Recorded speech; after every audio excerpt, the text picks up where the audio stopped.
Menjelang dimulainya ronde keempat kualifikasi Piala Dunia 2026 zona Asia, Timnas Indonesia dihadapkan pada tantangan yang jauh lebih berat dibanding sebelumnya.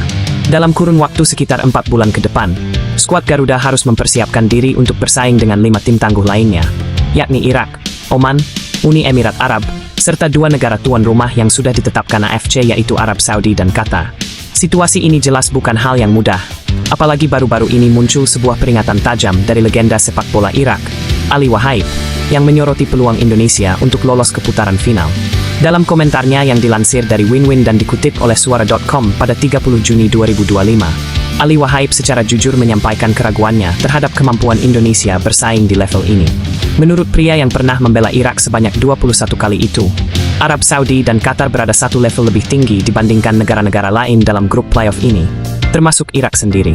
Selain faktor teknis, 2 negara tersebut juga diuntungkan oleh status sebagai tuan rumah yang tentunya akan mendapat dukungan penuh dari supporter serta kenyamanan bermain di kandang. Ini belum menghitung faktor-faktor non-teknis yang seringkali ikut bermain dalam laga-laga penting di kawasan Arab. Jika dipikir-pikir, apa yang disampaikan Ali Wahaib ini cukup masuk akal. Realitanya, Indonesia memang masih dalam masa adaptasi pasca kehadiran pelatih anyar Patrick Kluivert. Dari 4 pertandingan terakhir, Garuda hanya menunjukkan performa yang bisa dibilang belum konsisten, meskipun berhasil menang 2 kali. Namun yang menjadi perhatian adalah pola permainan yang terlihat belum stabil, bahkan terkesan belum padu. Banyak yang menilai bahwa para pemain belum sepenuhnya memahami instruksi dan filosofi bermain dari Kluivert. Bisa jadi ini karena proses transisi yang belum selesai, atau karena gaya bermain yang ditanamkan cukup berbeda dari sebelumnya. Yang jelas, dari sisi permainan, Indonesia saat ini masih punya banyak pekerjaan rumah yang harus dibereskan dalam waktu singkat. Maka dari itu, jika dibandingkan dengan tim-tim lain yang juga tak diunggulkan seperti Irak, Oman, dan UEA, Indonesia bisa dibilang berada di posisi paling menantang karena harus berjuang di 2 lini sekaligus, memperbaiki kualitas internal, dan menghadapi tekanan dari lawan-lawan berat di fase eksternal. Dalam 4 bulan ke depan, waktu tidak akan berpihak pada tim yang lambat beradaptasi.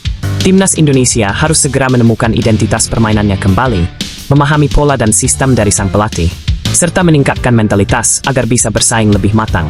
Apalagi laga-laga di ronde keempat nanti dipastikan akan berlangsung panas dan ketat, dengan margin kesalahan yang sangat tipis. Bila ingin menciptakan sejarah dan melangkah lebih jauh ke Piala Dunia 2026, maka saat ini adalah momen yang paling tepat untuk membuktikan bahwa Garuda tidak terbang hanya dengan semangat, tapi juga dengan perencanaan, kesiapan, dan konsistensi. Waktu memang mepet, tantangan juga makin berat, tapi bukan berarti mustahil. Timnas Indonesia perlu segera bangkit, bukan hanya untuk membungkam keraguan dari luar seperti yang disampaikan Ali Wahaib, tapi juga untuk membuktikan pada diri sendiri bahwa mereka memang pantas bersaing di panggung tertinggi sepak bola dunia.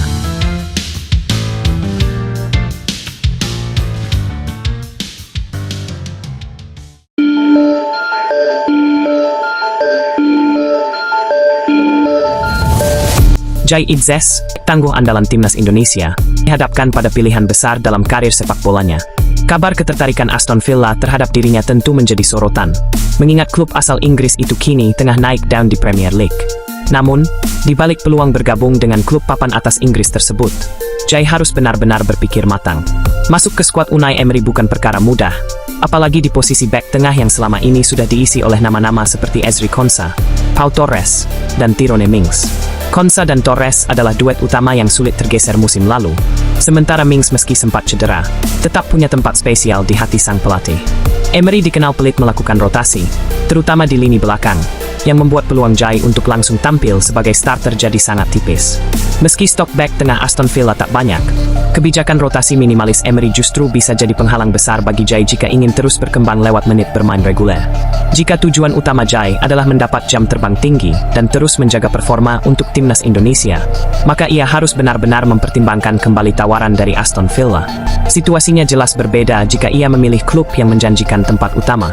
Menariknya, Jai juga sedang dibidik oleh Torino, klub asal Italia yang sudah memantaunya sejak era pelatih Paolo Vanoli.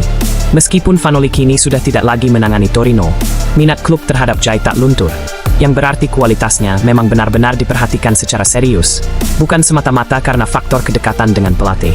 Ini bisa jadi opsi yang lebih realistis dan menjanjikan bagi Jai untuk berkembang di level kompetitif Eropa tanpa harus terjebak di bangku cadangan.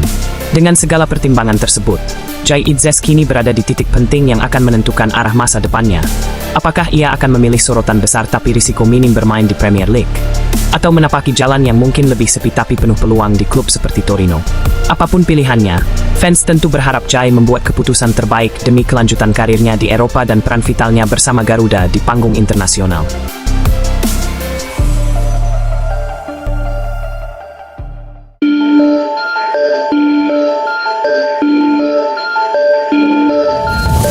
Sosok Ilyas Al-Hafod kembali mencuri perhatian publik sepak bola Indonesia, apalagi setelah kabar terbarunya yang kini resmi bergabung dengan klub papan atas Thailand, Bangkok United.